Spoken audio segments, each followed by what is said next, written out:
Assalamualaikum sahabat sejuta kisah. Selamat datang untuk penonton baru dan penonton setia. Di balik gelapnya rimba, terdengar isak tangis seorang wanita tua yang tubuhnya gemetar ditelan dingin malam. Ia bukan tersesat, ia dibuang. Ditinggalkan oleh darah dagingnya sendiri, di tengah hutan liar yang jadi saksi kekejaman manusia terhadap sesamanya. Tak ada tempat kembali, tak ada tangan yang menggenggam, hanya semak berduri dan tatapan makhluk buas yang mengintai dalam sunyi.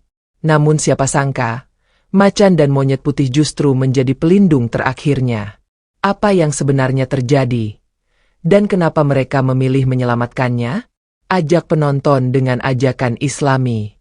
Namun sebelumnya, bagi yang beragama Islam saya sarankan untuk menuliskan sholawat Nabi Muhammad agar kelak sholawat ini menjadi saksi untuk mendapat syafaat di akhirat. Like dan subscribe ke channel ini sangat membantu menyebarkan dakwah Islam dan menjadi amal jariah. Hujan turun tanpa belas kasihan. Langit menggulung mendung. Angin menjerit seolah ikut bersedih. Di tengah basahnya tanah yang becek dan licin, tubuh renta itu tersungkur. Namanya Mbah Sari. Usianya melewati senja, kulitnya keriput, rambutnya memutih, namun sorot matanya masih menyimpan harapan kecil yang nyaris padam. Ia tak tahu bagaimana bisa berada di sini. Terakhir yang ia ingat, anak tirinya memelototinya dari balik kaca mobil tua yang berhenti mendadak di pinggir jalan hutan. "Turun sekarang," bentaknya dingin. Tanpa sempat bertanya, Mbah Sari didorong keluar, lalu pintu dibanting. Mobil melaju kencang, meninggalkan jejak lumpur dan hati yang hancur. Mbah Sari berdiri terpaku. Angin hutan mengibas ujung kain lusuhnya. Dari kejauhan terdengar suara kukuk burung malam dan lolongan samar serigala. Ia melangkah tertatih, berharap menemukan jalan pulang, tapi semak belukar dan pohon-pohon raksasa membentuk dinding gelap yang tak ia kenali. Malam pun datang tanpa ampun. Tubuhnya menggigil. Lututnya lemah, dan perutnya perih oleh lapar. Ia merunduk di bawah akar pohon besar, menggigil dalam hujan yang belum jua reda. Petir menyambar, dan sesekali suara gemertak ranting membuatnya mengejut. Tak ada lentera, tak ada suara manusia, hanya kegelapan dan rasa ditinggalkan. Suara gemerisik di semak-semak membangunkan kewaspadaannya. Jantungnya berdetak liar. Dari balik gelap, sepasang mata kuning menyala. Perlahan muncul bayangan besar. Bulu-bulu basah menempel pada tubuh kekar seekor macan tutul. Mbah Sari menutup matanya. Tubuhnya kaku dalam ketakutan.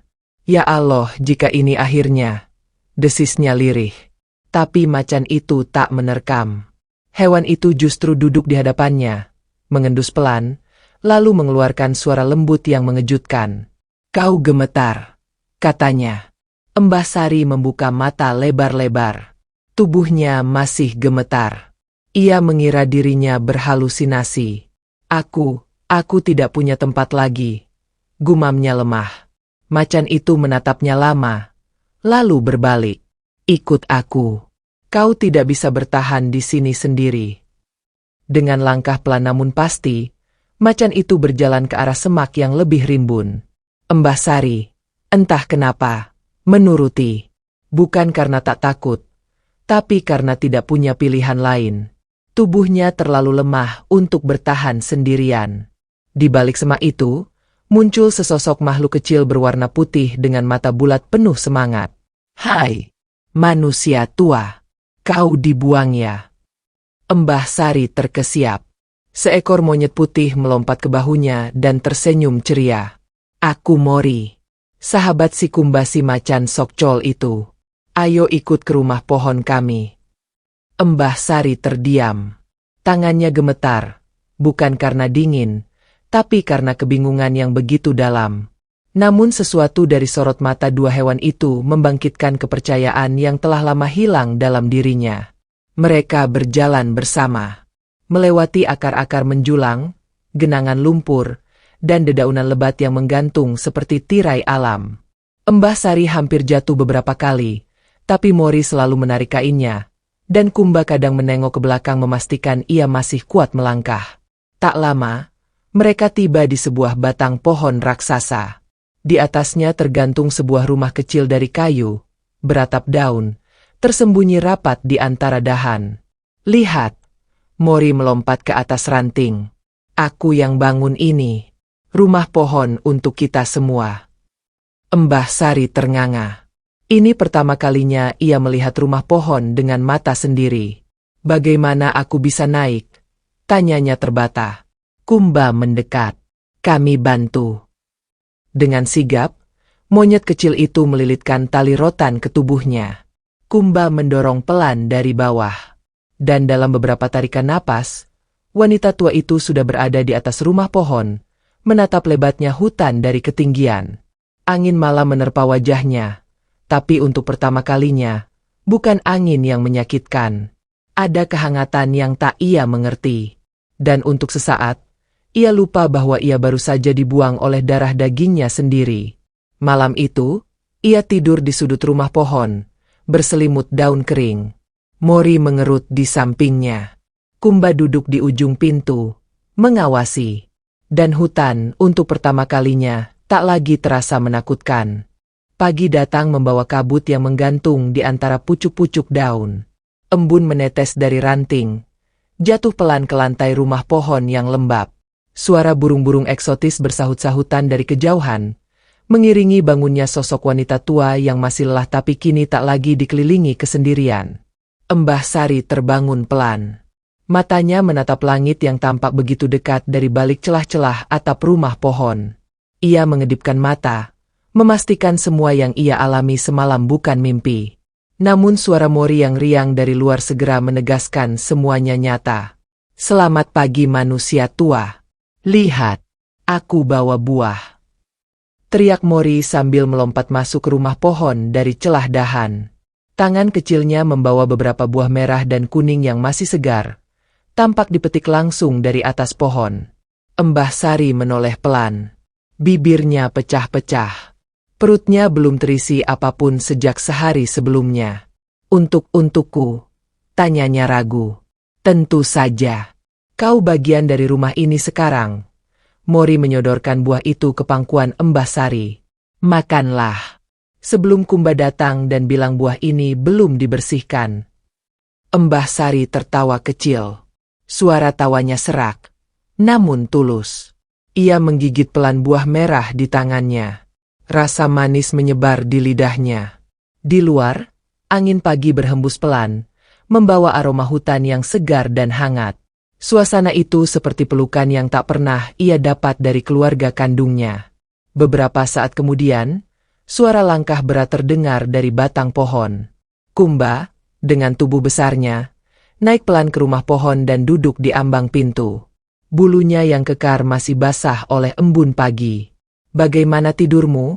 Tanyanya sambil menoleh ke arah Mbah Sari. Hangat untuk pertama kali setelah lama. Jawab Mbah Sari, pelan. Kumba mengangguk. Bagus. Tapi ini baru permulaan. Jika kau ingin bertahan hidup di hutan, kau harus belajar. Di sini tidak ada listrik, tidak ada kompor, dan tidak ada tangan manusia yang bisa dimintai tolong. Hanya alam dan insting. Mbah Sari menunduk pelan, lalu menatap ke arah hutan yang terbentang luas di hadapannya. Ajarkan aku, katanya lirih. Nah itu baru namanya semangat. Selamori sambil bersalto kecil. Ayo kita mulai dari pelajaran pertama. Memanjat. Mbah Sari menatap monyet kecil itu. Aku memanjat.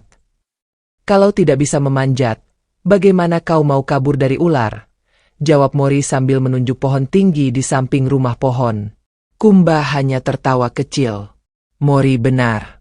Di hutan, yang lambat dimakan, yang kuat bertahan, dan yang cerdas hidup lebih lama.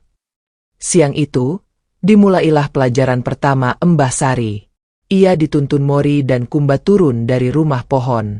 Langkahnya masih kaku, tapi rasa penasaran dan dorongan untuk bertahan lebih kuat dari rasa takutnya. Mereka berjalan ke tepian sungai, tempat air jernih mengalir di antara batu-batu besar. Disinilah Kumba mengajarkan cara mencari ikan dengan tangan kosong dan batu. Perhatikan gerakan air. Diamkan tubuhmu. Dan ketika bayangan ikan muncul, jatuhkan batu ke arah yang tepat. Mbah Sari mencoba. Tangannya gemetar. Tubuhnya terlalu lemah untuk berdiri lama di air. Namun Kumba sabar. Ia mengarahkan tangan Mbah Sari, mengajarinya teknik sederhana. Hingga akhirnya seekor ikan kecil tertangkap. Mata Mbah Sari berbinar. Senyum tipis menghiasi wajah tuanya. Mori bersorak dari pinggir sungai. Hebat! Wanita tua kita bisa jadi pemburu, teriak Mori sambil menari-nari di atas batu. Mereka kembali ke rumah pohon sambil membawa ikan itu. Sore harinya, mereka membakar ikan di atas batu panas yang diletakkan di bawah matahari. Mori menyiapkan daun lebar untuk alas, dan Kumba membawa buah kelapa kecil yang bisa dijadikan minuman. Saat matahari mulai condong ke barat, Mbah Sari duduk di depan rumah pohon, menatap cakrawala. Angin senja meniup rambut putihnya. Untuk pertama kalinya dalam hidupnya, ia merasa dibutuhkan dan tidak dibuang. Tapi di balik ketenangan itu, ada sesuatu yang mulai berubah di dalam hutan. Suara-suara binatang yang biasanya ramai, perlahan menghilang. Udara menjadi lebih panas dari biasanya, dan bau asing mulai menyebar di angin. Mori yang biasanya ceria, hari itu terlihat gelisah. Ada yang aneh, katanya sambil memegang hidungnya. Baunya seperti manusia. Kumba berdiri dari duduknya. Matanya menatap tajam ke arah timur. Mereka datang, gumamnya dalam nada yang berat. Siapa? Tanya Mbah Sari. Penebang. Manusia dari luar hutan. Mereka membawa mesin, dan mereka tidak datang untuk bersahabat, jawab Kumba. Malam itu, mereka berkumpul di dalam rumah pohon. Suara mesin terdengar samar dari kejauhan, seperti dengung serangga raksasa. Tanah bergetar setiap beberapa menit, dan cahaya dari lampu-lampu aneh tampak berkedip dari sela pepohonan. Mbah Sari duduk memeluk lutut. Tubuhnya gemetar, bukan karena takut pada hewan buas, tapi karena ingatannya kembali ke masa saat ia dibuang seperti sampah oleh anak tirinya. Ia tahu rasa ditinggalkan. Dan sekarang, hutan yang telah menerima dirinya sedang menghadapi ancaman yang sama. Apa yang bisa kita lakukan? Tanyanya pelan. Kumba menatap ke arah utara. Kita cari tahu siapa mereka. Dan apa tujuan mereka. Tapi jangan bergerak sendirian. Malam makin larut. Suara mesin masih terdengar. Namun di rumah pohon kecil itu, 3 makhluk dari dunia yang berbeda duduk berdampingan. Saling menguatkan, dan bersiap menghadapi sesuatu yang jauh lebih besar dari mereka bayangkan. Esok hari akan menjadi awal dari perubahan besar. Subuh menyelinap diam-diam ke sela dedaunan, meninggalkan jejak embun di atas setiap ranting dan akar. Namun pagi itu tak lagi seindah kemarin. Aroma tanah yang hangat tergantikan oleh bau logam dan asap. Suara burung tak terdengar. Hanya samar dengung mesin dari kejauhan yang terus-menerus bergetar seperti peringatan. Mbah Sari membuka matanya dengan napas berat. Malam sebelumnya ia tak bisa tidur nyenyak. Bukan karena nyamuk atau dingin, tapi karena firasatnya sebagai manusia tua yang pernah dikhianati mengatakan bahwa sesuatu sedang bergerak menuju kehancuran. Mori, panggilnya pelan. Tak lama kemudian, kepala kecil si monyet putih muncul dari sela atap rumah pohon. Matanya merah, jelas ia juga tidak tidur semalaman. Aku dengar suara ranting patah, tapi bukan dari hewan. Langkahnya berat seperti manusia, bisiknya pelan. Kumba, yang sejak tadi duduk di luar rumah pohon mengawasi, menoleh dengan cepat. Ekornya berkibas pelan, telinganya menangkap suara-suara jauh yang semakin mendekat. Mereka memotong pohon besar di utara. Suara mesin mereka memekakan. Aku melihat asap hitam mengepul tadi subuh. Mbah Sari perlahan bangkit. Ia tahu ia bukan siapa-siapa di hutan ini. Tubuhnya lemah, penglihatannya kabur. Namun hatinya mengerti luka yang akan datang jika pohon-pohon itu tumbang. Karena hutan ini telah menyelamatkannya, ketika dunia manusia membuangnya. Kita harus melihat sendiri, ujar Mbah Sari sambil menggenggam tongkat kayu kecil yang dibuatkan Mori. Kumba mengangguk. Kita pergi setelah matahari sepenuhnya naik. Aku akan jaga di depan. Mori di belakang. Kau di tengah. Perjalanan ke arah utara tidak mudah. Semak belukar semakin rapat. Tanah dipenuhi jejak roda besar yang mencabik tanah hutan. Burung-burung kecil berterbangan panik, dan aroma terbakar mulai menyengat. Mereka berjalan dalam diam. Setiap langkah menapak tanah terasa berat. Suara mesin semakin dekat. Dan akhirnya, dari balik semak tinggi, mereka melihatnya. Sebuah area terbuka terbentang di hadapan mereka. Pohon-pohon tua yang dulu berdiri megah, kini tinggal batang besar yang ditebang, berserakan di tanah. Akar-akar besar terguling tanpa arah. Tanah basah menjadi lumpur karena dilindas truk dan alat berat. Beberapa pria dengan helm dan rompi oranye terlihat sibuk. Satu operator sedang mengendalikan mesin pemotong raksasa. Giginya memutar dan mencabik batang kayu dalam waktu hitungan detik. Asap hitam mengepul dari cerobong mesin. Bau bensin bercampur tanah basah menyeruak ke udara. Embah Sari menutup hidungnya. Matanya berkaca-kaca. Ini pembantaian, gumamnya. Mori memeluk batang pohon kecil di sebelahnya. Ini, rumahku dulu, aku tumbuh di sini. Suaranya tercekat. Kumba mengepalkan cakarnya.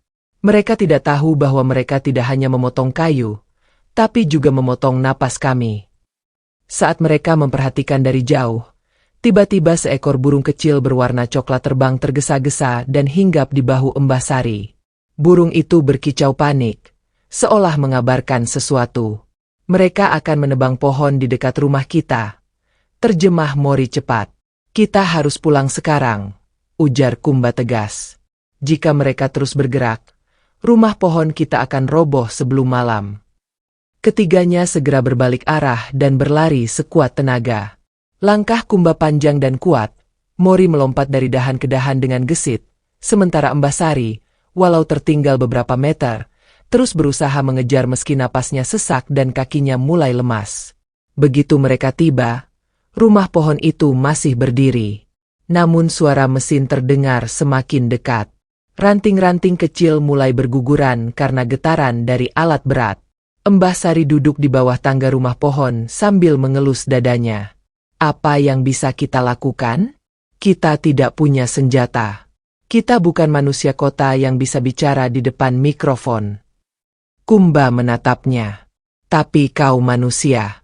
Dan kau tahu cara bicara kepada manusia. Dan aku? Potong Mori cepat. Aku tahu semua sudut pohon dan tempat persembunyian. Aku bisa mengganggu mereka. Dan aku akan berjaga di depan, jika mereka melewati batas, gumam Kumba. Embah Sari menarik napas panjang. Matanya menatap langit yang mulai memerah tanda senja akan datang. Lalu ia menatap rumah pohon itu, tempat ia tidur, makan, dan menangis dalam diam. Rumah ini adalah rumahnya sekarang. Dan ia tidak akan membiarkan manusia lain menghancurkannya. Baik. Besok pagi kita akan hadapi mereka, ujarnya pelan, dengan cara kita sendiri. Malam itu, mereka duduk bersama. Burung-burung, tupai, dan hewan-hewan kecil mulai berdatangan satu persatu. Mori memanggil teman-temannya, dan kabar tentang manusia penebang menyebar cepat ke seluruh penjuru hutan. Kumba berdiri di tengah, suaranya dalam dan jelas. Rumah kita sedang dirampas. Tapi kita tidak akan melawan dengan cakar dan taring. Kita akan menunjukkan bahwa hutan ini punya jiwa. Dan jiwa itu tidak boleh dimatikan. Embah Sari berdiri di sampingnya. Tubuh tuanya terlihat kecil di antara makhluk-makhluk hutan. Tapi kata-katanya menggema seperti suara akar yang menembus bumi. Jika aku, wanita tua yang dibuang, bisa menemukan rumah di tempat ini, maka aku percaya manusia lain pun bisa belajar untuk melihat bahwa hutan ini hidup. Semua hewan hening. Hanya suara serangga malam yang terdengar. Malam itu mereka bersiap. Bukan untuk perang, tapi untuk memperlihatkan bahwa mereka layak hidup di rumah mereka sendiri. Pagi itu tak seperti biasanya. Embun belum sempat menguap sepenuhnya, tapi udara sudah dipenuhi suara-suara berat dari mesin penebang. Getaran dari alat-alat raksasa itu membuat tanah di bawah rumah pohon Mbah Sari bergetar perlahan. Suara ranting patah terdengar dari segala arah, seperti hutan sedang menangis. Mbah Sari duduk di depan pintu rumah pohon, memandang ke arah timur. Di tangannya tergenggam erat seutas tali rotan yang biasa digunakan untuk turun dari rumah pohon. Rambutnya terikat seadanya, wajahnya penuh debu dan kerut, namun sorot matanya lebih tajam dari hari-hari sebelumnya. "Hari ini, kita akan bicara," gumamnya lirih. Mori melompat ke pangkuannya. "Aku sudah kumpulkan semua hewan dari lembah, bukit, dan pinggir sungai. Bahkan burung-burung pun akan ikut. Mereka siap terbang mengelilingi manusia." Kumba berdiri tegak di bawah rumah pohon. Tubuhnya yang besar bergerak pelan menuju jalan setapak tempat manusia biasanya lewat. Ekornya berkibar pelan, dan matanya menatap lurus. "Kita tidak bisa melawan mereka dengan kekerasan, tapi kita bisa membuat mereka berhenti, berpikir, dan melihat." Tak lama kemudian, suara mesin semakin dekat. Satu alat berat berwarna kuning meluncur pelan menuju pohon besar yang hanya berjarak sekitar 20 langkah dari rumah pohon. Di atas mesin itu duduk seorang pria bertubuh besar, mengenakan topi pelindung dan rompi. Wajahnya dingin, tatapannya kosong. Tangannya menggerakkan tuas-tuas pemotong tanpa ragu. Mbah Sari menghela napas panjang. Lalu ia berdiri, turun dengan bantuan tali rotan. Langkahnya perlahan, namun pasti. Tanah di bawah kakinya basah dan licin, tapi ia terus berjalan. Mori menyusul, berlari cepat di atas ranting. Kumba berjalan di samping, menjaga dari segala sisi. Di balik semak, mereka melihat para pekerja sudah mulai membuat garis potong. Satu persatu pohon ditandai dengan cat merah. "Itu, pohon tempat kita menjemur daun," bisik Mori lirih. "Dan yang itu, tempat kelapa-kelapa kecil tumbuh," gumam Mbah Sari. Air mata menggenang di pelupuk matanya. Bukan hanya karena pohon-pohon itu akan ditebang, tapi karena mereka adalah bagian dari hidup barunya. Ketika salah satu pekerja mengangkat gergaji mesin dan bersiap menyalakannya, seekor burung kecil terbang cepat dan menyambar topinya. Pria itu kaget, menjatuhkan helmnya ke tanah. "Apa-apaan ini?" makinya. Tak lama, burung lain datang. Kemudian datang lagi, dan lagi. Puluhan. Lalu ratusan. Burung-burung dari segala penjuru hutan berputar di atas kepala para pekerja. Mereka tak menyerang, hanya berterbangan dalam formasi yang membentuk bayangan besar di langit. Pekerja-pekerja mulai kebingungan. Suara mesin dihentikan sebentar. Dan saat itulah Mbah Sari keluar dari balik semak. Langkahnya pelan, tapi sorot matanya tak bisa diabaikan. "Berhenti," katanya pelan namun jelas. Semua orang menoleh. Mereka melihat seorang wanita tua berpakaian compang-camping, berjalan pelan dari dalam hutan. Di belakangnya, seekor macan besar dengan bulu bercorak. Di atas ranting, seekor monyet putih melompat-lompat. Semua berhenti bekerja. Tak ada yang bersuara. "Siapa kau?" tanya salah satu pekerja yang tampak bingung. Mbah Sari berdiri tepat di tengah jalan tanah. Tangan kirinya masih menggenggam rotan. "Aku hanyalah seorang manusia yang pernah dibuang dan ditemukan oleh hutan ini. Mereka menyelamatkan aku, memberi makan, memberi tempat tinggal, memberi harapan. Dan sekarang, aku di sini untuk menyelamatkan mereka." Seorang pria tua dari kelompok pekerja maju ke depan. Wajahnya keriput dan sorot matanya lembut. "Kami hanya menjalankan perintah, hutan ini akan dibuka untuk proyek jalan. Kami tidak tahu ada yang tinggal di sini. Tapi kalian lihat sendiri, kami di sini. Bukan hanya aku, tapi semua makhluk yang pernah kalian abaikan. Kami hidup, dan kami tidak ingin kehilangan rumah ini." Sejenak hening menyelimuti. Angin berhembus pelan. Burung-burung masih terbang melingkar di atas kepala mereka. Dari semak-semak, mulai muncul tupai, landak, kancil, bahkan beberapa monyet lainnya. Semua diam, tapi sorot mata mereka tajam dan penuh harap. "Apa kalian ingin kami pergi?" tanya pria tua itu. "Kami hanya ingin kalian berhenti," jawab Mbah Sari. "Beri kami waktu. Beri kesempatan bagi hutan untuk hidup bersama kalian, bukan di bawah kendali kalian." Di belakang pekerja, seorang pria muda yang tampak pongah memutar matanya. "Ini gila. Kita tidak bisa berhenti hanya karena wanita tua dan hewan-hewan ini. Nyalakan mesinnya lagi." Ia menyalakan mesin besar dan mengarahkan alat pemotong ke arah salah satu pohon besar. Tapi belum sempat bilah mesin menyentuh batang, Kumba meloncat dengan kecepatan luar biasa dan mengaum keras. Auman itu menggema ke seluruh penjuru hutan. Semua burung berhenti terbang. Suara mesin mendadak mati. Pekerja muda itu gemetar, jatuh terduduk ke tanah. Mori melompat di atas kepalanya dan menjerit kecil. "Kau tak bisa seenaknya di hutan ini." Pria tua yang bijak tadi segera melambaikan tangan. "Matikan semuanya. Jangan lanjutkan." Satu persatu mesin dihentikan. Suara gergaji dimatikan. Para pekerja mulai mundur, melangkah keluar dari kawasan hutan. Mbah Sari menghela napas lega. Matanya berkaca-kaca. Mori melompat ke pelukannya, dan Kumba duduk di sampingnya. "Tenang. Kau berhasil," kata Mori pelan. "Tidak, kita berhasil. Hutan ini bicara melalui kita." Dan hari itu, untuk pertama kalinya suara alam mengalahkan suara mesin. Langit pagi itu cerah, namun hati para penghuni hutan masih waspada. Walaupun suara mesin telah pergi, dan para pekerja telah mundur, bayang-bayang ancaman masih terasa menggantung di antara celah-celah pepohonan yang telah ditebangi. Batang-batang pohon yang roboh berserakan di tanah basah, seperti luka menganga yang belum sempat ditutup. Mbah Sari duduk bersila di atas akar pohon tua yang besar. Di sekelilingnya, hewan-hewan berkumpul dalam lingkaran.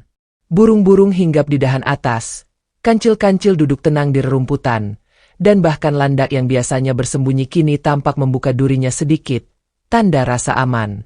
Di sampingnya, Mori berdiri dengan tangan kecilnya yang sibuk memainkan daun. Dan Kumba duduk tegak, dengan sorot mata tajam namun tenang, memperhatikan sekeliling. "Mereka mungkin akan kembali," ujar Kumba. "Benar," tambah Mori. "Manusia kota tidak pernah hanya datang sekali. Mereka bisa kembali dengan lebih banyak mesin, atau lebih banyak alasan." Mbah Sari mengangguk perlahan. "Itulah kenapa kita tidak cukup hanya menolak. Kita harus membuat mereka mengerti bahwa hutan ini bukan sekadar tempat kosong yang bisa diukur dan ditebang. Hutan ini hidup, dan aku akan membantu kalian menyampaikannya." Sore itu, Mbah Sari memulai sesuatu yang belum pernah ia lakukan sebelumnya. Ia menulis. Dengan sebatang arang dari sisa api unggun malam, dan daun lebar yang direntangkan sebagai kertas, ia mulai mencoret-coret huruf demi huruf. "Kepada siapa ini?" tanya Mori. "Untuk manusia," jawab Mbah Sari. "Agar mereka tahu, ada kehidupan yang mereka lupakan." Ia menuliskan kisahnya. Bagaimana ia dibuang oleh darah dagingnya sendiri. Bagaimana ia ditemukan oleh Kumba dan Mori. Bagaimana hutan ini menyelamatkan hidupnya, ketika manusia lain sudah menyerah terhadap dirinya. Ia menulis tentang suara burung yang jadi penenang, tentang aliran sungai yang memberi air untuk bertahan, dan tentang pohon-pohon yang mengayomi lebih dari bangunan beton manapun. "Semua ini akan aku titipkan pada angin," katanya. Kumba menatapnya dalam diam. "Tidak hanya angin. Kita akan cari jalan agar ini dibaca oleh mereka yang punya kuasa, yang bisa menghentikan kehancuran." Malamnya, suara hutan kembali seperti dulu.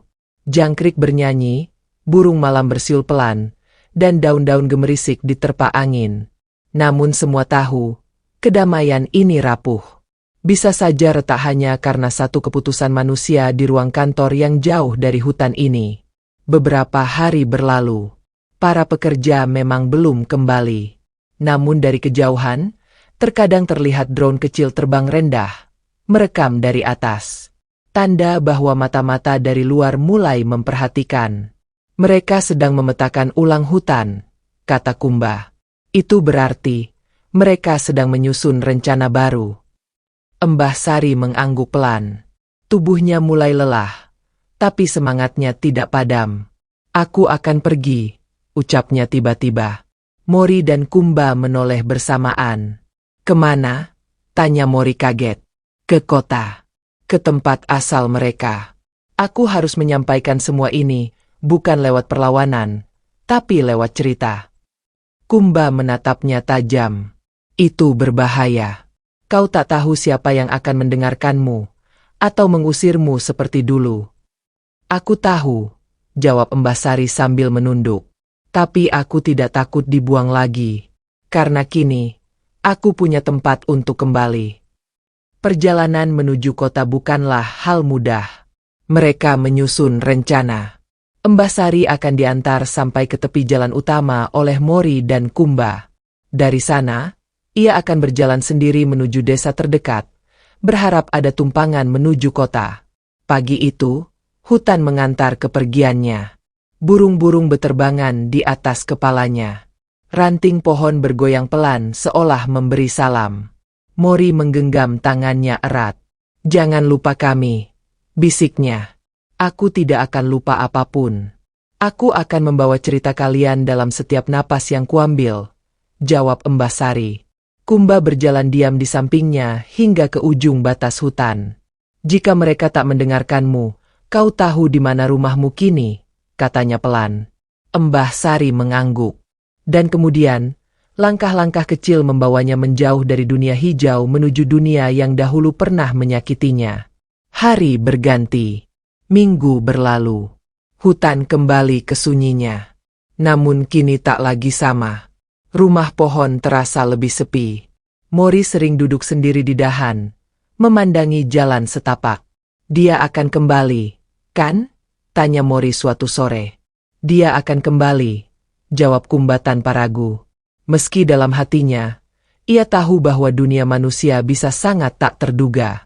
Dan benar saja, suatu pagi, saat kabut belum sepenuhnya mengangkat dari lantai hutan, suara langkah mendekat terdengar dari arah barat. Mori melompat ke depan. Itu, suara kaki manusia.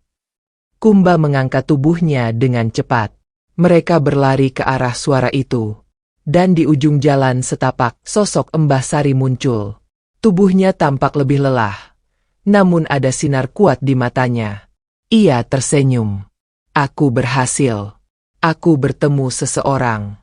Dia tak berkuasa. Tapi dia mendengarkan. Dan dia berjanji akan membawa cerita kita ke telinga yang tepat. Mori melompat ke pelukannya. Kau kembali. Kau kembali. Kumba mendekat. Diam. Namun dari sorot matanya, terlihat jelas rasa lega dan bangga. Aku kembali, ucap Mbah Sari, pelan. Dan ini, tetap rumahku. Kabut pagi masih menggantung di antara pepohonan tinggi saat rumah pohon kembali penuh tawa. Mbah Sari duduk bersandar di dinding kayu yang hangat terkena cahaya matahari. Wajahnya memang terlihat lebih tua dari sebelumnya, namun senyum di bibirnya menyebar tenang. Mori duduk di pangkuannya sambil memainkan gelang kecil dari serat rotan, dan Kumba duduk di batang besar di depan, menjaga dalam diam. Ceritakan lagi, pinta Mori, matanya berbinar. Mbah Sari mengangguk pelan. Aku naik truk bersama seorang sopir tua. Wajahnya keras tapi hatinya baik. Aku bilang padanya aku dari hutan dan ingin bicara dengan orang-orang penting. Dia tertawa, lalu bilang, dunia sudah terlalu sibuk untuk dengarkan cerita dari pohon dan hewan. Tapi kau tetap pergi, sela Mori bangga. Ya, kata Mbah Sari sambil mengelus rambut kusut si monyet putih itu. Aku terus berjalan. Dan akhirnya aku bertemu seseorang. Bukan pejabat besar. Bukan juga orang yang berkuasa. Dia seorang jurnalis, tapi matanya mendengar. Kumba menoleh. Kau yakin dia bisa dipercaya? Aku tidak tahu pasti, jawab Mbah Sari jujur. Tapi dia satu-satunya yang tak menertawakanku saat kuceritakan bahwa seekor macan dan monyet putih merawatku di rumah pohon di tengah hutan. Mori menyeringai. Jelas. Siapa yang berani tertawa kalau mendengar macan peliharaan? Mereka bertiga tertawa kecil. Angin pagi berhembus membawa aroma segar dari arah sungai. Burung-burung kembali bernyanyi dari dahan ke dahan. Suasana hutan perlahan kembali damai, seperti sedia kala. Namun ketenangan itu tak berlangsung lama. Sore hari, saat bayangan pepohonan mulai memanjang, seekor burung berwarna biru terbang rendah dengan kecepatan tak biasa. Ia meluncur cepat ke rumah pohon, hinggap di batang dekat Kumba, dan berkicau panik. "Apa itu?" tanya Mori yang langsung berdiri. Kumba menoleh tajam. Ia mendengarkan kicauan burung biru itu beberapa detik. Lalu matanya menyipit. Orang-orang datang lagi. Tapi kali ini mereka tidak bawa mesin. Mereka bawa kamera. Mbah Sari berdiri perlahan. "Kamera." Mereka bilang dari kota. Dari media. Mereka mencari wanita tua yang tinggal bersama macan. Lanjut Kumba. Mori melompat-lompat. Itu pasti mereka. Itu pasti orang yang jurnalis itu bilang akan datang. Mereka datang untuk mendengar cerita kita. Atau, mereka datang untuk menjadikannya tontonan. Ujar Kumba tenang namun penuh waspada. Mbah Sari menarik napas panjang. Kalau ini ujian kedua, aku akan hadapi. Keesokan harinya, sekelompok manusia muncul di tepian hutan. Mereka berjalan kaki, mengenakan sepatu tinggi, jaket pelindung, dan membawa alat-alat canggih. Kamera besar tergantung di leher salah satu dari mereka. Suara percakapan terdengar dari jauh. "Ini benar-benar ada? Wanita tua dan macan? Kita yakin ini bukan hoaks." Kami cek langsung. Kabarnya saksi mata melihat sendiri si wanita turun dari truk dan mengaku tinggal di hutan. Dia menyebut nama-nama hewan yang tak dikenal. Mbah Sari muncul dari balik semak. Langkahnya pelan, tapi penuh keyakinan. "Kalian mencari aku?" Suaranya jernih, menembus percakapan mereka. Para wartawan langsung membalikkan badan. Beberapa mundur kaget ketika melihat seekor macan tutul besar muncul dari balik batang pohon, berjalan tenang ke sisi Mbah Sari. "Astaga, itu benar-benar macan," bisik salah satu dari mereka. Kumba menatap mereka tanpa menggeram. Hanya berdiri, seperti penjaga yang tak akan membiarkan satupun bahaya mendekat. "Aku Mbah Sari. Aku tinggal di sini. Dan aku tidak sendirian," kata Mbah Sari. Kamera mulai menyala. Mikrofon diarahkan ke arahnya. Suara klik kamera dan rekaman video memenuhi udara. Namun Mbah Sari tetap tenang. "Aku ingin kalian mendengar, bukan sekadar merekam. Hutan ini bukan latar belakang untuk film. Ini rumah kami. Rumah makhluk hidup yang kalian abaikan." "Apa benar seekor monyet putih menyelamatkanmu?" tanya jurnalis muda di barisan depan. Dari atas pohon, Mori melompat turun dan berdiri di atas bahu Mbah Sari. "Aku yang kau maksud," katanya sambil menatap kamera. Beberapa wartawan terdiam. Sebagian lagi justru tertawa kecil, tak percaya. "Dia bicara?" tanya mereka. Mbah Sari mengangguk. "Dia bicara. Tapi kalian harus pakai hati untuk mengerti."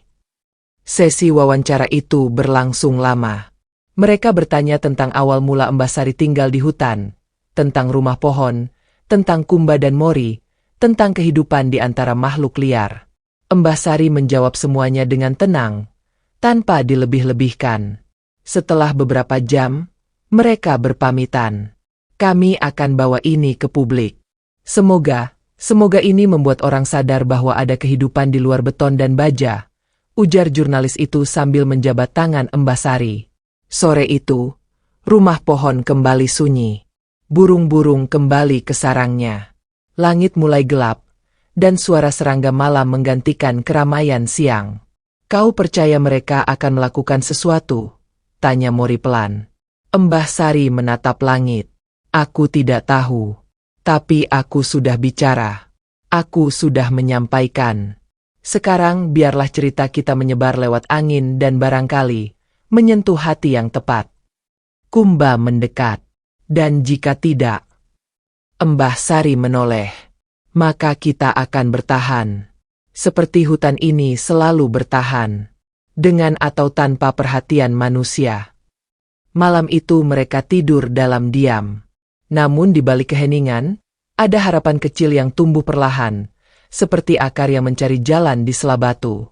Karena kini, suara hutan sudah mulai terdengar di luar sana. Beberapa hari setelah rombongan jurnalis meninggalkan hutan, suasana tetap sunyi seperti biasa. Angin berhembus lembut di antara dahan-dahan pohon tinggi, embun menetes dari ujung daun ke tanah basah, dan matahari menyelinap masuk di antara celah dedaunan seperti biasa. Namun ada sesuatu yang berubah. Bukan di hutan, tapi di luar sana. Mbah Sari duduk di depan rumah pohon, memandangi cahaya pagi dengan tatapan dalam. Ia belum tahu apa yang sedang terjadi di kota, tapi hatinya terasa tak tenang. Kumba duduk di atas batu datar tak jauh dari situ. Diam, tapi ekornya bergerak resah. Mori mondar-mandir di dahan, terkadang bergelantungan, terkadang berhenti memperhatikan jalan setapak. Kau merasa hening ini aneh? Tanya Mori, tanpa menatap langsung. Kumba mengangguk pelan. Ya. Biasanya setelah kedatangan manusia, selalu ada jejak, suara, bau. Tetapi sekarang, terlalu tenang. Mbah Sari menarik napas panjang. Itu berarti badai belum sampai ke sini. Tapi mungkin sedang berkumpul di sana. Di kota. Di balik layar-layar kaca dan ruang-ruang penuh perintah. Dan benar saja, sore itu, seekor burung hitam bertubuh ramping datang membawa kabar. Burung itu terbang rendah dan mendarat di batang rumah pohon, lalu berkicau dengan cepat dalam bahasa yang hanya Kumba dan Mori pahami. Mori melompat ke bahu Mbah Sari. Videomu viral. Orang-orang di kota sedang membicarakanmu. Aku? Mata Mbah Sari membelalak. Bukan hanya itu. Cerita tentang hutan ini. Tentang Kumba. Tentang aku. Tentang kita semua. Lanjut Mori cepat. Mereka menyebarkannya di layar-layar yang mereka lihat setiap hari. Lalu, bagaimana reaksi mereka? Tanya Mbah Sari. Kumba menjawab dengan nada berat. Terpecah. Ada yang tersentuh. Ada yang menertawakan. Dan ada pula yang marah. Marah? Dahi Mbah Sari mengernyit. Mereka yang merasa terganggu. Mereka yang punya rencana tersembunyi, yang melihat hutan ini bukan rumah, tapi sumber keuntungan. Kabar itu datang bersama ancaman. Burung-burung lain mulai melaporkan gerakan manusia dari berbagai penjuru. Bukan lagi jurnalis. Kali ini truk besar melintas kembali di jalan tepi hutan. Drone kembali berterbangan, tapi lebih agresif, bahkan sempat mengganggu sarang burung di pucuk pohon. Mbah Sari berdiri. Mereka akan datang. Bukan untuk mendengarkan, tapi untuk membungkam. Mori mencengkeram ranting. Apa kita akan melawan? Kumba menoleh. Tidak dengan cakar. Tidak dengan taring. Tapi kita tidak akan menyerah. Malam itu, Mbah Sari menulis lagi. Bukan di atas daun, tapi di kulit kayu besar yang mereka simpan di bawah rumah pohon. Ia menulis pesan, lebih panjang, lebih jelas, tentang pentingnya hutan, tentang suara makhluk yang tak pernah didengar, tentang cinta yang tak harus lahir dari darah dan daging. Paginya, mereka menggantung kayu bertuliskan pesan itu di tengah jalur yang biasa dilalui manusia. Hari itu juga, truk pertama masuk ke perbatasan. 5 orang berseragam turun, membawa papan-papan bertuliskan peringatan pembangunan kawasan industri. Mereka menancapkan bendera kecil di beberapa titik tanah, tak jauh dari pohon-pohon tua yang selama ini menjadi tempat berkumpul hewan-hewan malam. Mbah Sari berjalan ke arah mereka, ditemani oleh Kumba dan Mori. Wajah para pekerja langsung berubah ketika melihat mereka. Kau lagi? Tanya salah satu dari mereka. Nada suaranya dingin. Aku tak pernah pergi, jawab Mbah Sari. Kalian tidak bisa menolak. Ini proyek besar. Pemerintah sudah menyetujui. Dan kalian bukan siapa-siapa. Embah Sari mendekat selangkah. Aku memang bukan siapa-siapa. Tapi aku juga bukan sendirian. Dari balik pohon, satu persatu hewan muncul. Burung-burung beterbangan rendah. Monyet-monyet menggantung di dahan. Suara jangkrik dan kodok berdengung bersamaan. Hutan mengeluarkan seluruh suaranya. Salah satu pekerja tampak mulai gelisah. Ini seperti dipantau. Karena memang kalian sedang diawasi, sahut Mori sambil menatap tajam. Pekerja lainnya menunjuk papan kayu bertuliskan pesan Embah Sari. Ia membacanya pelan, lalu menoleh ke atas, tepat ke arah rumah pohon yang tampak di kejauhan. Ini bukan tempat mati, katanya. Ini tempat bernyawa. Pekerja yang lain mulai ragu, tapi atasan mereka, yang membawa peta besar, tetap keras kepala. Abaikan semua ini. Ini cuma efek dari sensasi media. Kita lanjutkan pekerjaan. Tapi tiba-tiba, langit berubah. Angin bertiup lebih kencang. Suara petir terdengar meski awan belum begitu tebal. Seekor elang besar muncul dari langit, terbang rendah, melingkari lokasi. Bayangannya seperti sayap malaikat yang melindungi bumi. Burung itu bersuara keras, lalu mendarat di batu besar, dan bersuara panjang seolah menyampaikan peringatan. Semua terdiam. Embah Sari melangkah maju. Hutan ini sedang berbicara. Dan kalian tidak mendengarnya. Kalian bisa menolak suara kami. Tapi kalian tak bisa menolak suara alam. Para pekerja akhirnya mundur pelan. Tak ada kata sepakat. Tak ada keputusan final. Tapi mereka tahu, tempat ini bukan tempat biasa. Malamnya, rumah pohon kembali terang oleh cahaya kunang-kunang yang berkelip. Mori tertidur di pangkuan Embah Sari, dan Kumba menjaga dari luar, seperti biasa. Kau tak takut, kan? Bisik Mori sebelum tidur. Embah Sari tersenyum. Aku sudah terlalu tua untuk takut, tapi belum terlalu tua untuk berharap. Dan malam itu, untuk pertama kalinya, hutan menyatu dalam satu napas. Satu tekad, bahwa meski badai datang dari balik layar, mereka akan berdiri bersama. Mentari pagi naik perlahan, menyusup di seladahan dan menyinari rumah pohon dengan warna keemasan. Udara terasa segar namun berat. Tidak ada suara burung seperti biasa. Bahkan si Mori yang biasanya sibuk melompat-lompat sejak subuh kini duduk diam di ujung papan rumah pohon, memeluk lututnya yang kecil sambil menatap ke arah jalan setapak yang tembus ke perbatasan hutan. Embah Sari masih duduk memandangi naskah-naskah tulisannya yang dibuat dari kulit kayu. Ia mencoba merangkai kata-kata lain, sesuatu yang bisa menjangkau lebih banyak hati manusia. Namun hari ini, tidak ada kata yang terasa cukup. Di bawah, Kumba berjalan mondar-mandir di sekitar akar pohon. Suaranya hening, namun dari caranya melangkah, terlihat jelas kegelisahan yang mulai tumbuh. Kau juga merasakannya? Tanya Embah Sari dari atas. Iya, jawab Kumba. Sesuatu sedang disembunyikan. Belum sempat mereka menyimpulkan apa-apa, seekor tupai kecil berlari mendekat dengan tergesa.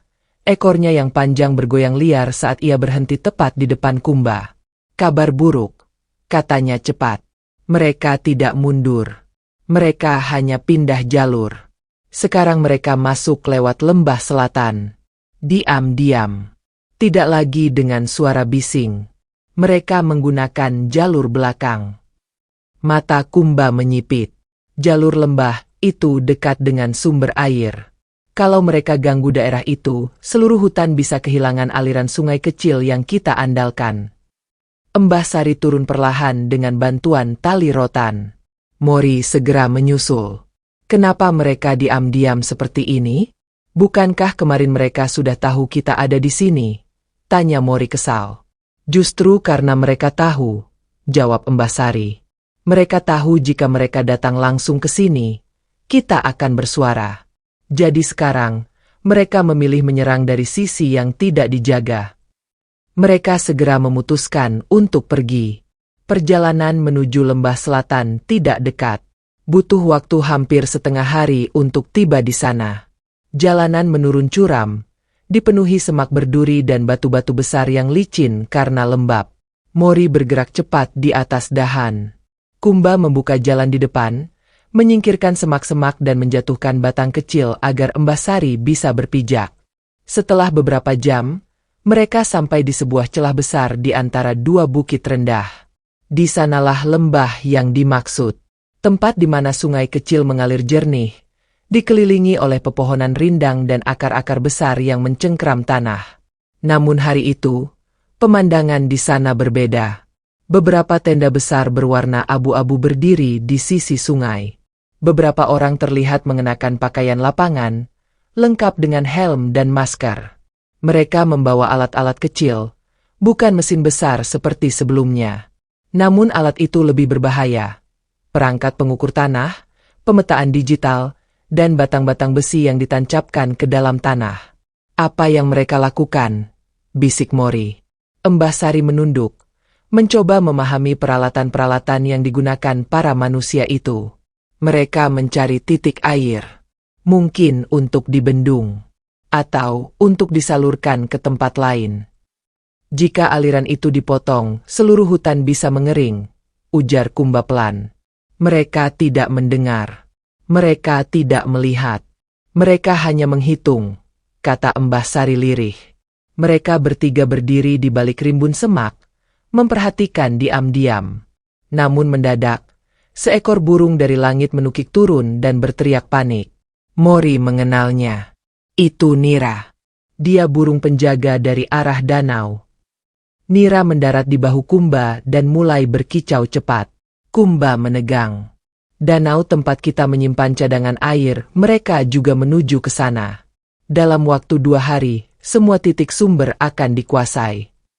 Embasari mengepalkan tangan. Ini bukan lagi tentang tempat tinggal. Ini tentang nyawa. Mereka segera kembali ke rumah pohon. Langkah mereka dipercepat. Kali ini, tidak ada waktu untuk ragu. Sesampainya di rumah pohon, mereka mengumpulkan semua makhluk hutan yang bisa dikumpulkan. Dari burung hingga kera, dari landak hingga kancil, semuanya berkumpul di bawah pohon tua yang menjadi pusat hutan. Embasari berdiri di tengah, di atas batu besar, memandang sekeliling. Kita tidak bisa hanya menunggu, katanya lantang. Kita harus membuat mereka mendengar dengan cara lain. Bukan dengan menyerang, bukan dengan melukai, tapi dengan menunjukkan bahwa kita lebih dari angka dan lahan kosong. Kumba maju ke depan. Kita akan berkumpul di lembah. Kita akan duduk diam. 1 hari 1 malam. Tidak akan bergerak. Tidak akan lari. Tapi kita akan menatap mereka. Bersama. Mori menambahkan. Aku akan berdiri di depan mereka. Dan berkata, kau bisa menebang pohon. Tapi tidak bisa menebang hati kami. Semua hewan bersorak. Suara mereka bergema ke seluruh penjuru hutan. Dan hari itu juga, seluruh penghuni hutan bergerak ke arah lembah. Dengan tenang. Tanpa senjata. Tanpa rasa benci. Hanya tekad. Sore hari, ketika para pekerja kembali ke tenda mereka, mereka menemukan pemandangan tak terduga. Di sepanjang sisi sungai, dari tanah sampai ke batang pohon, ribuan makhluk hutan duduk dalam diam. Tak bersuara. Hanya menatap. Dengan mata yang penuh makna. Di tengah mereka, berdiri sosok wanita tua dengan tongkat kayu dan kain lusuh, memandangi langsung ke arah pemimpin proyek. Dan di sanalah semuanya bermula. Dari satu tatapan yang membawa makna, lebih kuat dari 1.000.000 kata. Matahari sore menggantung rendah di cakrawala, menyebar cahaya kuning keemasan yang memantul di permukaan sungai kecil di lembah. Angin berhembus pelan, seolah segan mengganggu keheningan yang luar biasa. Ratusan, bahkan ribuan pasang mata menatap lurus ke depan. Tidak bersuara, tidak bergerak, hanya diam. Namun diam itu bukan diam biasa. Diam itu menuntut. Diam itu berbicara. Di barisan paling depan berdiri Mbah Sari. Tubuhnya yang renta berdiri tegak, tongkat rotan menggenggam erat di tangan kanan. Wajahnya kaku, matanya tajam. Di sampingnya, Mori berdiri di atas batu kecil, dada tegap, meski tubuh mungilnya gemetar menahan amarah. Kumba duduk diam di belakang mereka, tubuh besarnya menjadi dinding kokoh, tenang namun mengancam. Para pekerja proyek yang baru saja kembali dari kamp sementara mereka berhenti mendadak. Langkah mereka tertahan. Mereka tidak menduga akan melihat sebarisan panjang hewan hutan berdiri di sepanjang tepi sungai dalam formasi yang nyaris rapi. Seekor beruang hitam berdiri tenang di bawah pohon. Burung-burung elang berputar rendah di atas kepala. Dan seolah dikomando, semua menatap lurus ke arah para manusia. "Apa-apaan ini?" tanya seorang mandor yang tampak kebingungan. "Ini, demo?" tanya yang lain setengah bercanda, tapi tak ada tawa yang menyambutnya. Pemimpin proyek, seorang pria berkemeja coklat dengan topi lapangan dan peluit di lehernya, melangkah maju. Matanya memicing, memandangi Mbah Sari yang berdiri paling depan. "Kau lagi," katanya dingin. Mbah Sari tidak menjawab, hanya menatap lurus, tak bergeming. Tatapan yang tak butuh teriakan untuk menusuk jauh ke dalam hati. Pemimpin itu menoleh ke bawahannya. "Usir mereka."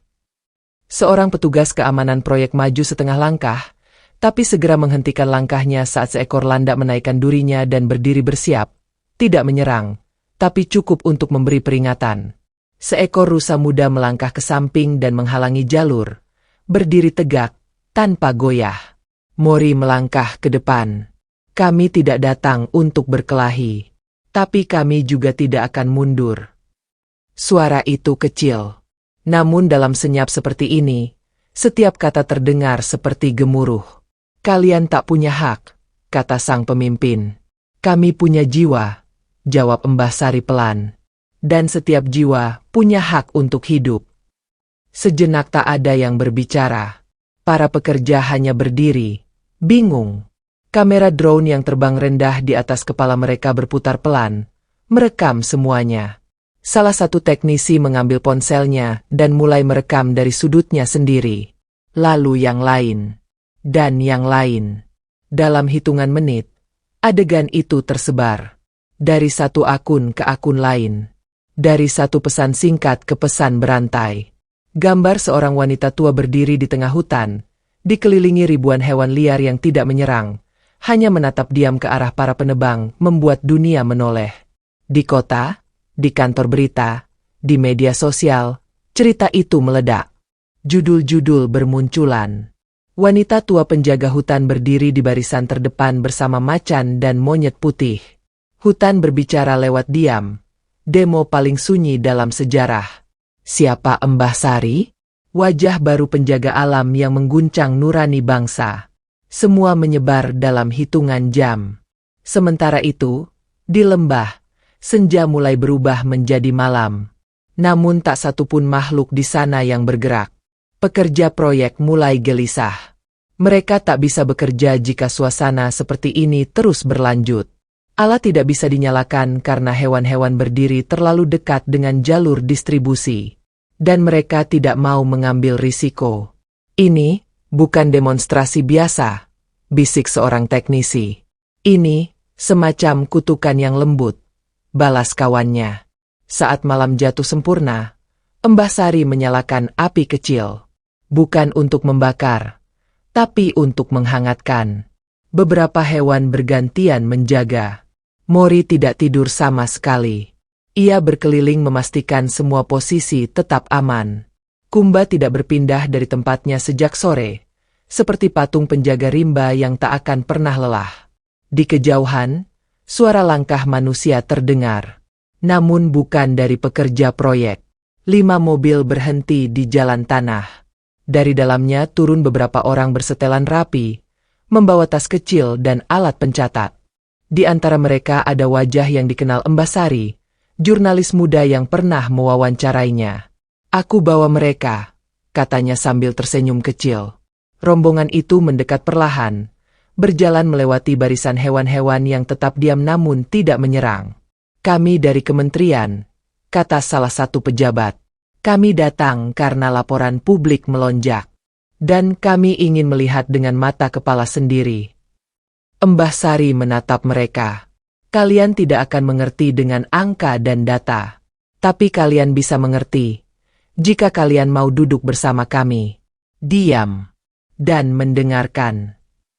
Pejabat itu bingung, tapi akhirnya duduk. Yang lain ikut. Jurnalis muda juga ikut duduk di sebelah Mbah Sari. Malam itu, lembah yang biasanya hanya diisi suara serangga dan desir angin kini diisi oleh sesuatu yang lebih dalam, kesadaran. Beberapa menit berlalu. Lalu 1 jam. Tidak ada percakapan. Hanya suara alam. Dan dalam diam itulah, manusia mulai mendengar. Bukan dengan telinga, tapi dengan hati. Keesokan paginya, keputusan itu diumumkan. Pekerjaan dihentikan. Proyek ditunda tanpa batas waktu. Dan lembah dinyatakan sebagai kawasan lindung darurat. Semua bersorak, bukan dengan teriakan, tapi dengan air mata haru dan pelukan antar makhluk berbeda bentuk, namun sama rasa. Di puncak kemenangan itu, Mbah Sari hanya tersenyum tipis. Karena bagi dirinya, ini bukan soal menang. Ini soal bertahan dan menjaga. Mentari pagi kembali menyinari lembah hutan yang kini telah kembali tenang. Kabut tipis menari-nari di atas permukaan sungai, dan suara burung kembali memenuhi udara. Air mengalir jernih, membasahi akar-akar tua yang menggeliat seperti nadi kehidupan. Di sisi bukit kecil, rumah pohon berdiri utuh, tampak damai dalam pelukan alam. Mbah Sari duduk di depan pintu rumah pohon. Tangannya yang keriput sedang mengikat tali dari serat rotan, membentuk jaring kecil yang ia gunakan untuk menjemur daun dan rempah. Rambutnya digelung sederhana. Matanya menatap lembah yang pernah hampir hancur, tapi kini tumbuh lebih hidup dari sebelumnya. Di atas kepalanya, Mori melompat dari satu cabang ke cabang lain, sambil menyanyikan lagu yang ia ciptakan sendiri, tak jelas nadanya tapi penuh semangat. Mbah Sari penyelamat hutan. Macan besar selalu di depan. Monyet putih di atas pohon. Kami kuat karena bersatu. Kumba mendengar lagu itu dari bawah dan hanya mengangkat alis, tidak mengomentari apapun, tapi dalam dadanya ada kehangatan yang tak ia ungkapkan dengan kata. Ia berbaring di atas batu datar di tepi sungai. Matanya setengah terpejam, telinganya tetap awas. Hari itu, tidak ada mesin, tidak ada suara logam, tidak ada manusia yang datang membawa peta atau rencana. Lembah kembali menjadi tempat berkumpul hewan-hewan liar. Rusa-rusa minum dari sungai, burung-burung membuat sarang baru di cabang tinggi, dan anak-anak monyet bermain tali dari akar yang tergantung. Mbah Sari tersenyum kecil ketika melihat seekor anak kancil mencium pipi ibunya lalu melompat riang ke semak-semak. Ia tahu, dunia tidak berubah dalam semalam. Ia tahu, manusia akan selalu datang dengan ambisi dan alasan. Tapi ia juga tahu bahwa suara diam bisa mengguncang dunia lebih kuat daripada teriakan. Suatu sore, burung biru yang dulu sering membawa kabar, terbang mendekat dengan secari kertas kecil di paruhnya. Mori mengambilnya dan membacanya keras-keras. Penghargaan lingkungan nasional diberikan kepada wanita penjaga hutan Mbah Sari. Mori bersorak. Mbah Sari terkenal. Semua orang di kota ingin tahu siapa kau. Mbah Sari tertawa kecil. Aku hanya wanita tua yang tak ingin rumahnya dirampas. Tapi mereka bilang kau pahlawan, sahut Mori lagi. Kumba berdiri pelan. Biarkan manusia menyebut apapun. Kita tetap hidup seperti biasa. Menjaga. Saling melindungi. Dan begitulah hari-hari berlalu. Mbah Sari tetap tinggal di rumah pohon, dikelilingi keluarga yang bukan lahir dari darah, tapi dari kasih dan kepercayaan. Hutan tak lagi hanya tempat tinggal. Ia menjadi jiwa. Menjadi tubuh yang bernapas bersama. Menjadi tempat di mana luka disembuhkan, dan harapan tumbuh dari akar terdalam. Saat malam datang, bintang-bintang bersinar di atas kanopi daun. Dan di rumah pohon kecil yang hangat itu, wanita tua, seekor macan, dan seekor monyet putih tertidur tenang, tak lagi takut akan hari esok. Karena rumah sejati bukan tempat yang megah, tapi tempat di mana hati tak pernah ditinggalkan.